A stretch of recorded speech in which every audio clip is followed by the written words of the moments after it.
हज का महीना है या रब, मेरे बच्चों को कदम कदम पर कामयाबी अता फरमा, उन्हें बुरे वक्त और बुरी नज़र से महफूज फरमा। ए अल्लाह, हज के मुकद्दस महीने में मेरी औलाद को दुनिया व आखिरत की हर आजमाइश से बचा, उनके कदमों को हमेशा हक पर जमाए रख और उनका नसीब रोशन फरमा।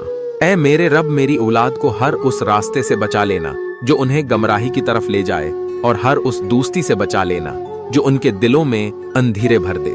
हज का महीना है, दिल तेरी रहमत का तलबगार है। या रब, मेरे बच्चों के लिए वो दुआएं कबूल फरमा जो माँ के दिल से निकलकर तेरे दर पर पहुंची हैं। या अल्लाह, अगर मेरी औलाद को कोई दुख या फितना दरपेश है तो तू उनका मुहाफिज बन जा, उनकी आंखों से कभी आंसू न बहने दे और उनके सीने सुकून से भर दे। हज की धीमी धीमी हवाओं में एक माँ की दुआ तेरे दर तक पहुंची है। अल्लाह, मेरी औलाद को कभी किसी दर के सामने झुकने न देना, सवाए तेरे। आमीन।